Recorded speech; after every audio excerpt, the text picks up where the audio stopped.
Last week the Bank of England increased interest rates to 2.25% and they are expected to be 3.25% by early next year.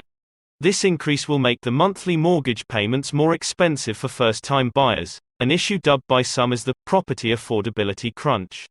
It will also damage the household budgets of homeowners coming off their fixed-rate mortgages in the next 12 months. So how many homeowners are coming off their fixed rates in the next year? Of the 7.97 million homeowners with a mortgage in the UK, 6.1 million of them are on a fixed-rate mortgage at an average rate of 2.04%. Industry statistics show around 1.3 million homeowners are coming off their fixed rate in the next 12 months. The current crop of fixed-rate mortgage deals available today have already had the recent increase in the base rate, priced in 4 weeks. The cheapest 5-year fixed rate today for a 65% loan-to-value remortgage, i.e. you are borrowing 65% of the value of your home, is a mortgage rate of 3.8% with Royal Bank of Scotland, RBS. So, what will be the difference in mortgage payments between a 2.04 mortgage and a 3.8% mortgage? Say an average Lincoln first-time buyer bought their first home in November 2019 on a 25-year mortgage. They had a 3-year fixed-rate mortgage, and let's assume they fixed it at 2.04%, as mentioned above, meaning their fixed-rate deal finishes next month. They have £260,000 outstanding on their mortgage, and their Lincoln house is worth £400,000. They would have been paying £1,107 per month for the last 3 years, assuming they took out a 25-year repayment mortgage. On the RBS deal above, they will have to start paying £1,548 per month from November when they come off their initial rate, a rise of £441 per month in mortgage payments. That's quite a rise and potential blow to their household budgets. Yet if they pushed back the repayment term from 22 years to, say, 35 years, that reduces the payment to £1,120 per month. Something to consider if you are remortgaging in the coming 12 months. What will the stamp duty changes mean for Lincoln property owners? PM Liz Truss and Chancellor Kwasi Kwarteng believe that cutting stamp duty will support economic growth by encouraging more people to move home or jump onto the property ladder. Stamp duty also has other harmful side effects as it decreases labor market elasticity and curtails people from selling up and buying elsewhere, where the jobs are. Also, stamp duty makes mature homeowners stay put in their large homes rather than downsizing. This reduction in stamp duty may encourage those mature homeowners to move, thus freeing up their large family homes for the younger families that need them. The Chancellor doubled the zero-rate stamp duty ban from £125,000 to £250,000, passing a stamp duty tax saving of up to £2,500 for all English homebuyers. Also, tax savings are even more significant for first-time buyers, particularly in areas with high house prices, such as London and the South East. They can save a maximum of £11,250 in stamp duty, with a new zero-rate band of £425,000, based on a higher £625,000 spend cap, i.e., the house they buy can't be over £625,000 for them to qualify for the tax relief. So, what effect will these stamp duty changes have on the Lincoln property market? Looking at recent events in the local property market is the best place to start.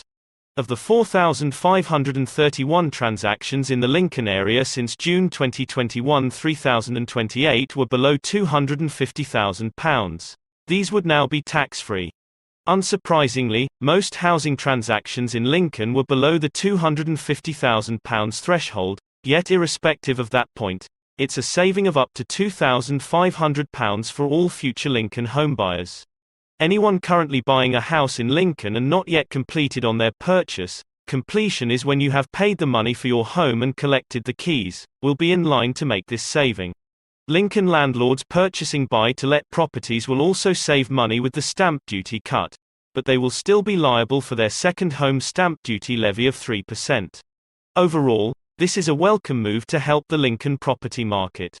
Yet will the stamp duty threshold rise have the seismic effect that the Rishi Sunak stamp duty holiday did in 2021, where just under 40% more people moved home than the long-term 30-year average? I am sure the stamp duty cut will offset the cost of rising mortgage rates mentioned in this article and cushion the blow to the property market. A blow to what, you might ask? Well, many people judge the property market's health by house prices. The average value of a Lincoln property stands at £247,179 and has risen 24.2% in the last 5 years. Not bad, eh? But there is a better way to judge the health of the local property market, and that is the number of people moving home, i.e. housing transactions. You might be asking yourself why we should be more concerned about the number of property transactions and not the change in property values. Many economists believe the number of property transactions is a far more accurate bellwether for the health and potency of the local housing market. A greater number of people moving home is better for the whole economy, i.e. what these changes are being made for, than a smaller number of transactions, whilst the same can't be said for higher house prices. So, what is going to happen to Lincoln house prices? I believe the growth in Lincoln house prices achieved in 2021-22 is not sustainable into 2023. In conjunction with the price cap on energy bills, the stamp duty change, the reversal of the rise in national insurance and the drop in income tax will mitigate house price drops. Yet, I foresee a slight realignment in the house prices being achieved in 2023, compared to 2022. The more significant impact these changes will have is the number of people moving home in the next 12 months.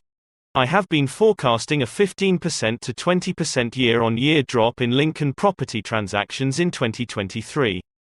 Following this stamp duty cut and the measures mentioned above, I believe it will be lower, so around 5% lower.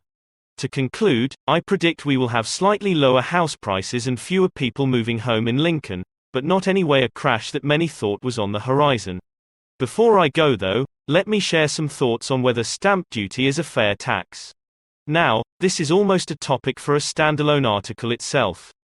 Some economists believe that removing stamp duty, which raised £14.1 billion in tax in 2021, and replacing that lost income to the exchequer by increasing council tax on more expensive properties would do a lot more than other intended tax cuts to boost economic growth.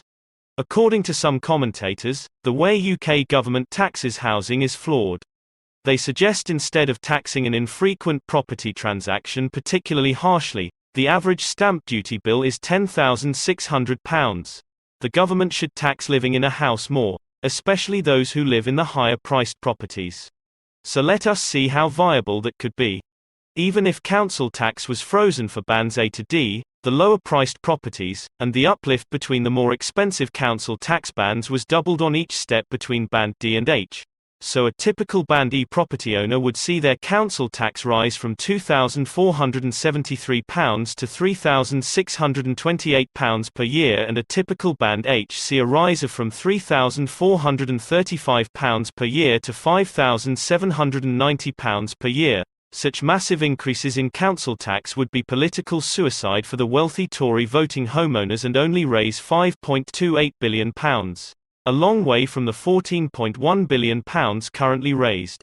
Now, if the £14.1 billion tax raise were spread evenly over all council tax bands, the average Band D property would need to rise by £490 per year, and even a Band A would increase by an extra £382 a year, something that again would be political suicide.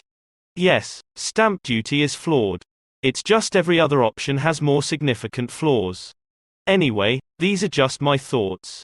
Tell me, people of Lincoln, what are your thoughts on the budget, the stamp duty changes, or whether stamp duty is fit for purpose, and what you would do if you were the Chancellor to bolster the British property market?